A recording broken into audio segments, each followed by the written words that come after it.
Hi friends, எல்லாருக்கும் வணக்கம். பொதுவாக நேற்று முந்தானத்தில் FB இன்ஸ்டாவில் பார்க்கக்கூடிய ஒரு மீம் என்ன கான்செப்ட் கிடச்சிருக்கு அப்படின்னா, நம்ம ராகுல் காந்தி அவங்க பொதுக்கூட்டத்தில் பேசும்போது டிரான்ஸ்லேட்டர் தப்பாக டிரான்ஸ்லேட் பண்ணி ஸோ அதை நம்ம ஓட்டி ட்ரோல் பண்ணி மீம் போட்டு சிரிச்சுக்கிட்டு இருக்கிறோம், காமெடியாக இருக்கும். பட் எல்லா விஷயத்தையும் நம்ம இப்படியே கடந்து போய்ட்றோமா என்ன? ஏன்னா இது ஒரு அரசியல் நிகழ்வு. ஒரு பிரைம் மினிஸ்டர் கேண்டிடேட் தமிழ்நாட்டுக்கு வந்திருக்காரு.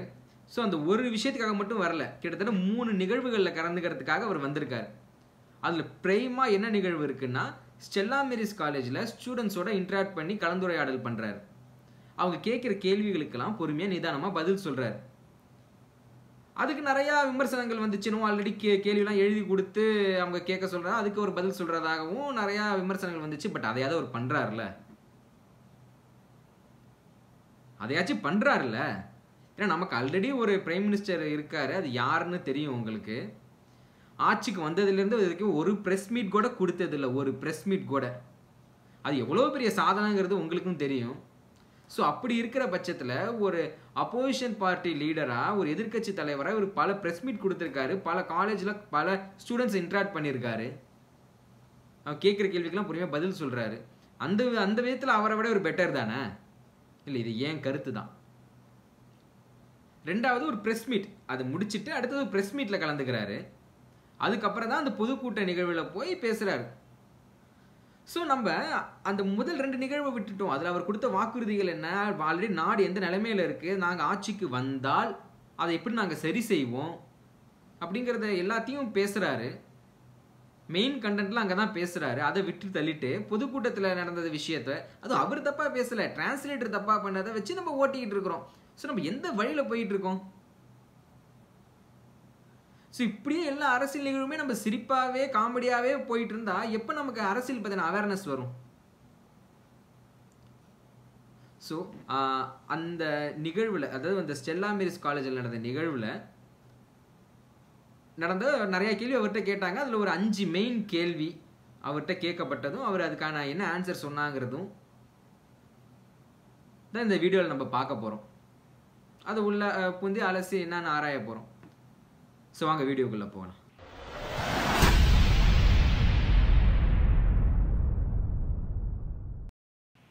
ஸோ ஃபஸ்ட்டு இந்த நிகழ்வு ஆரம்பிக்கிறதுக்கு முன்னாடி நீங்கள் நான் அந்த இடத்துல இருந்தால் கூட என்ன யோசிச்சிருப்போம், ஏதோ ஒரு அரசியல் தலைவர் வராரு, அவர் கட்சி சார்பாக பிரச்சாரம் பண்ணிவிட்டு அவர் போயிடுவார். ஸோ நம்மளுக்கு கடமைக்கு 4 கேள்வி கேட்போம் அப்படிங்கிறதுக்காக ஒரு பொண்ணு எழுந்திரிச்சு சார்னு ஆரம்பிக்குது. அந்த இடத்துல அவர், ஏன்னா சார்னு கூப்பிடுறீங்க, ராகுல்னே கூப்பிடலாமே அப்படின்னு சொல்கிறாரு. இந்த இடத்துல தான் அவர் ஃபஸ்ட்டு ஸ்கோர் பண்ண ஆரம்பிக்கிறாரு. ஏன்னா பொதுவாக அவங்க வார்டு கவுன்சிலர் எடுத்துக்கோங்க, அவரை போய் நீங்கள் பேர் சொல்லி கூப்பிட முடியுமா? பொதுவாகவே எல்லாருக்குள்ளேயும் தான் ஒரு பெரிய ஆள், எனக்கு எல்லாரும் மரியாதை கொடுக்கணும் அப்படிங்கிற ஒரு சின்ன கர்வம் எல்லாருக்கும் இருக்கும். அதுவே அவர் ஒரு பிரைம் மினிஸ்டர் கேண்டிடேட்டு, அவங்க பரம்பரையிலே எல்லாரும் பிரைம் மினிஸ்டர், அவங்க கொள்ளு தாத்தா வரைக்கும் எல்லாரும் பிரைம் மினிஸ்டர். ஸோ அவரை வந்து கொஞ்சம் மேலே தூக்கி சொல்கிறதுக்காக நான் சொல்லலை. அப்படிங்கும்போது அவருக்குள்ள ஒரு சின்ன கர்வம் கூட இல்லாமல் அந்த இடத்துல வந்து சமூக நீதி அவர் நிலைநாட்டுறார். நீ நான் எல்லாரும் ஒன்று தான், யாரும் யாருக்கும் மேலே கிடையாது, யாரும் யாருக்கும் கீழே கிடையாது. உங்கள் அம்மாட்ட உங்களுக்கு பிடிச்ச விஷயம் என்ன அப்படின்னு கேட்கும்போது, எங்கள் அம்மா வந்து எல்லார்ட்டையும் ஈக்குவலாக பழகுவாங்க. நீ வேற, நான் வேற, உனக்கு மேலே ஒருத்தவங்க இருக்காங்க, உனக்கு கீழே ஒருத்தவங்க இருக்காங்க, உங்களை ஆட்டி படைக்கலாம் அப்படிங்கிற ஒரு ஐடியாலஜி அவங்கள்ட்ட கிடையாது. அதுதான் எனக்கு அவங்கள்ட்ட ரொம்ப பிடிக்கும், அதான் நான் இப்பவும் ஃபாலோ பண்ணிக்கிட்டு இருக்கேன் அப்படின்னு சொல்லிட்டு இதை சொல்கிறாரு. அப்படிங்கிற பட்சத்தில் அந்த இடத்துல அந்த மாணவர்களோட மனநிலை எப்படி இருக்கும்? ஏன்னா ஒரு மிகப்பெரிய பொலிட்டிக்கல் பார்ட்டியோட தலைவர், ஒரு பிரைம் மினிஸ்டர் கேண்டிடேட் இந்தமாரி என்ன ராகுல்னு கூப்பிடுங்கன்னு சொல்லும்போது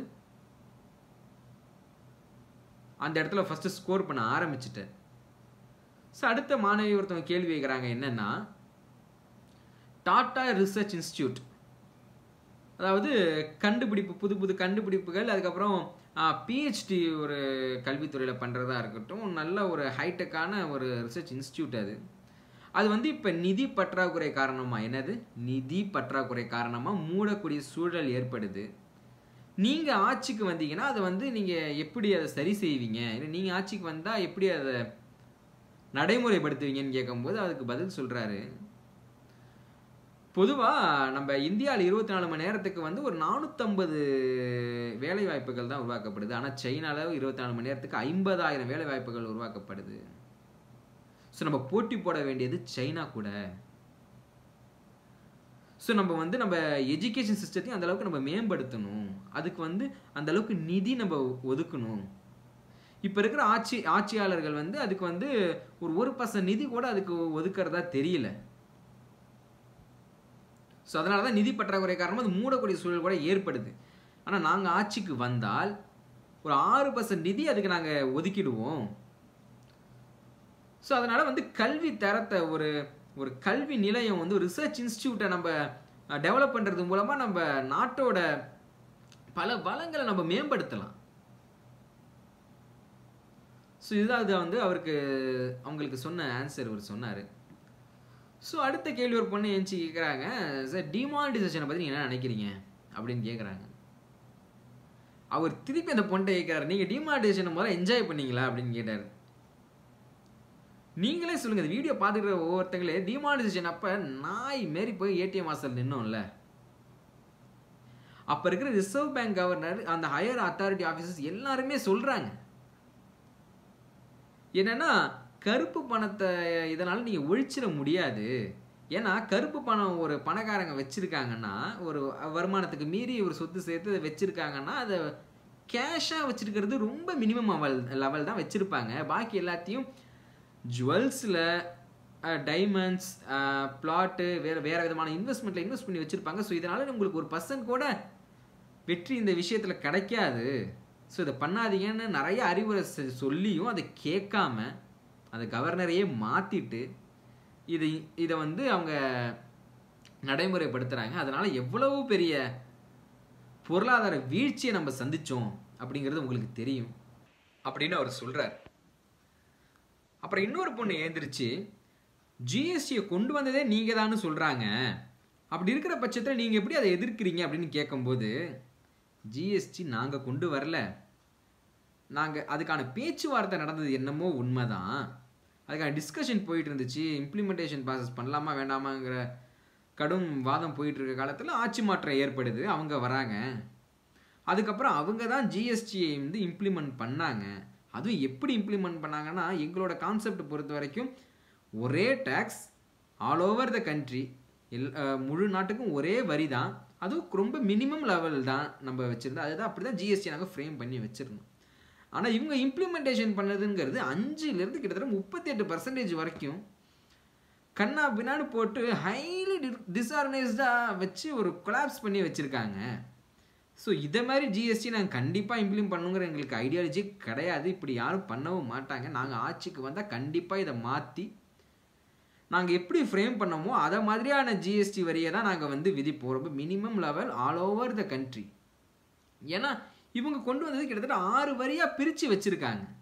அது என்ன கணக்குன்னே புரியல. நாங்கள் வந்து அப்படி இருக்காது அப்படிங்கிறத சொல்கிறாரு. சரி, என்னம்மா ஈஸியான கேள்வியாக கேட்டுட்ருக்கீங்க, கொஞ்சம் கஷ்டமாக கேளுங்களேன் அப்படின்னு சொல்கிறாரு. அதுக்கப்புறம் ஒரு பொண்ணு எழுந்திரிச்சு, புல்வாமா தாக்குதல் நம்ம நாட்டில் நடந்துச்சு, அதுக்கு பதிலடி கொடுக்குற மாரி நம்மளுடைய ஆட்சியாளர்கள் வந்து சர்ஜிக்கல் ஸ்ட்ரைக் நடத்தினாங்க, அதை நீங்கள் அப்போஸ் பண்ணுறீங்க ஏன் அப்படின்னு கேட்குறாங்க. நம்ம நாட்டு மேலேயும் நம்ம நாட்டு வீரர்கள் மேலேயும் உண்மையிலே உங்களுக்கு அக்கறை இல்லையா அப்படின்னு கேட்குறாங்க. அதுக்கு அவர் பதில் சொல்கிறப்ப என்ன சொல்கிறாருன்னா, முதல்ல நம்ம சிஆர்பிஎஃப் வீரர்கள் நம்மளுடைய தாய் நாட்டில் ஒரு தீவிரவாத தாக்குதலுக்கு உட்பட்டு இறந்திருக்கவே கூடாது. ரெண்டாவது, நம்ம நாட்டில் தீவிரவாதம் நடக்குது அப்படின்னா அதுக்கு வந்து டைரெக்டாக பாகிஸ்தான்லேருந்து யாரும் இங்கே வந்து தீவிரவாதம் பண்ணுறது கிடையாது. மாறா ஜம்மு காஷ்மீரில் இருக்கிற சில பிரிவினர்களுக்கு பாகிஸ்தானில் வந்து தீவிரவாத பயிற்சி கொடுக்கப்பட்டு அவங்க இங்கே ஊடுருவப்பட்டு தான் இங்கே தீவிரவாதம் நடக்குது அப்படின்னு சொல்கிறார். ஸோ இந்த இடத்துல கட் பண்ணிவிட்டு வியூயர்ஸ், நம்ம இந்தியாவும் பாகிஸ்தானு இதுக்கெல்லாம் விடுதலை பெறும்போது நமக்கும் ஜம்மு காஷ்மீருக்கும் ஒரு சின்ன டிஸ்பியூட் இருக்குது. அதை பற்றியான செக்மெண்ட் என்னங்கிறத தனியாக நம்ம பார்ப்போம். அப்படி உங்களுக்கு அதை பற்றி பார்க்கணுன்னா கமெண்ட் பாக்ஸில் மென்ஷன் பண்ணிங்கன்னா வேணால் அந்த ஒரு பார்ட்டை பற்றி தனியாக பார்க்கலாம். சரிப்பா, அவங்க நம்ம கேள்விக்குள்ளே போகலாம். அப்படி அவங்க சொல்லும்போது, ஜம்மு காஷ்மீரில் 2004 2014 வரைக்கும் நாங்கள் அங்கே இருக்கும்போது அங்கே இருக்கிற மக்களை நாங்கள் கொஞ்சம் கொஞ்சமாக நம்ம இந்திய தேசத்தோட நல்ல ஒரு இன்வால்மெண்ட்டோட அவங்களுக்கு நிறையா சலுகைகள் கொடுத்தோம். மகளிர் சுய உதவி குழுக்கள் மூலமாக நிதி அவங்களுக்கு கொடுத்தோம்.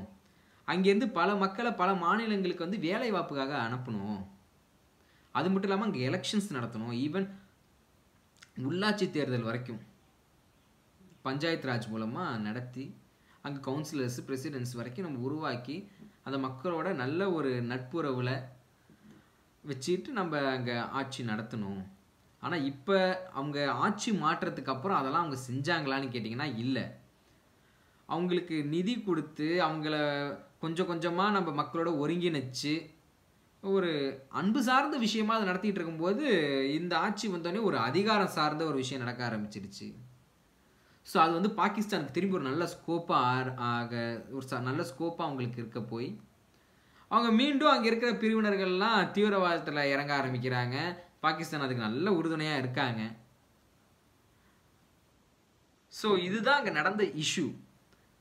இது நம்ம நியாயமாக சர்ஜிக்கல் ஸ்ட்ரைக் மூலமாகவோ இல்லை நம்ம ஒரு போர் மூலமாகவோ இதை நம்ம க்யூர் பண்ணவே முடியாது. இதுக்கான சொல்யூஷன் அது கிடையாது. மாறா நம்ம ஒரு ஸ்ட்ராட்டஜி மூலமாக ஒரு கிளியர் ஸ்ட்ராட்டஜி மூலமாக மட்டுமே தான் அதை வந்து நம்ம எதிர்கொள்ளணும். எப்படின்னா பாகிஸ்தான் வந்து இந்த மாரி நம்மளை பண்ணுறாங்க. இந்த மாரி வந்து தீவிரவாத இயக்கங்களை இங்கேருந்து கொண்டு போய் அவங்களுக்கு பயிற்சி கொடுத்து ஊடுருவ செஞ்சு தீவிரவாதத்தை மேம்படுத்துகிறாங்கிறத உலக நாடுகள் ஐநாவில் போய் நம்ம முறையிடணும். அதுக்கான கிளியர் எவிடன்சஸோடு நம்ம போய் ஐநாவில் முறையிட்டு பொருளாதார ரீதியாகவும் இன்னும் பல நெருக்கடிகளை நம்ம பாகிஸ்தானுக்கு கொடுத்தாலும் அவன் பேசாமல் அவன் வேலையை பார்த்துக்கிட்டு இருப்பான். அதை விட்டுட்டு நான் போர் செய்கிறேன் வேறு ஏதாவது செய்கிறேங்கிற பேரில் அவனை நம்ம தூண்டுற விதமாக தான் பண்ணி அவங்க நல்ல பேர் எடுக்க ட்ரை பண்ணிக்கிட்டு இருக்காங்க. ஸோ இதுதான் இங்கே நடந்துகிட்டு இருக்கிற இஷ்யூ அப்படிங்கிறத தெளிவாக எக்ஸ்பிளைன் பண்ணார் ராகுல் அவர்கள். அதுக்கப்புறம் இன்னொரு பொண்ணு ஏன்ச்சு என்னடா சீரியஸாக போயிட்டுருக்கேன்ட்டு, நீங்கள் போய் மோடியை ஹக் பண்ணீங்க பார்லிமெண்ட்டில், அது ஏன் அப்படின்னு நாங்கள் தெரிஞ்சுக்கலாம் அப்படிங்கும்போது அதுக்கு அவர் பதில் சொல்கிறாரு. நான் ஒரு ஆப்போசிஷன் லீடர், நான் வந்து அங்கே அரசியல் அவங்க செய்கிறத வந்து நான் வந்து விமர்சிக்கணும். இதில் ஒரு சில தப்புகள் இருந்தால் தவறுகள் இருந்தால் அதை நான் சுட்டி காட்டணும். அதுதான் என்னோடய வேலை. ஏன்னா மக்கள் சார்பில் தான் எதிர்க்கட்சி தலைவராக நாங்கள் உட்காந்துருக்கேன்.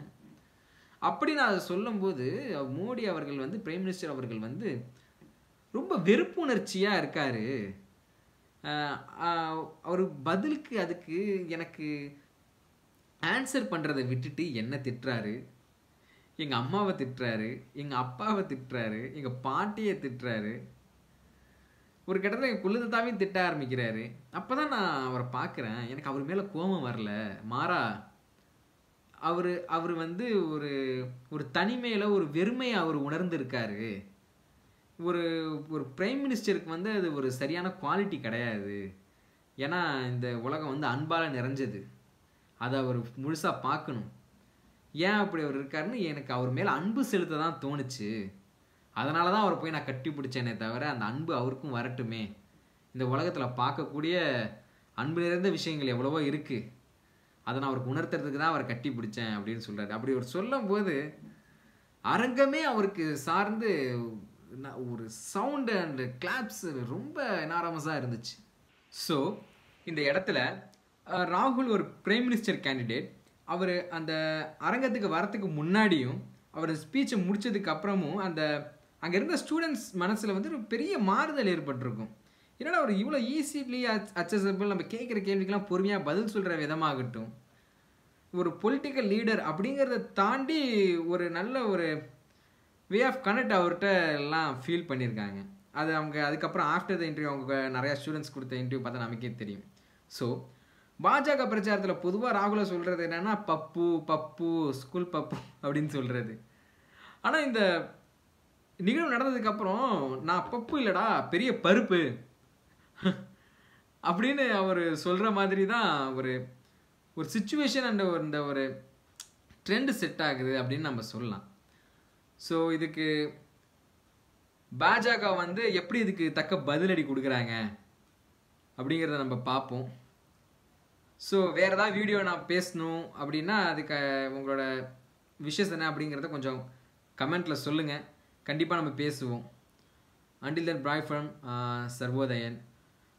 டிஎன் பாலிட்டிக்ஸ் ஃபார் யூத்துக்கு லைக் பண்ணுங்கள், ஷேர் பண்ணுங்கள், கமெண்ட் பண்ணுங்கள் அண்ட் சப்ஸ்கிரைப் பண்ணுங்கள். தேங்க்யூ.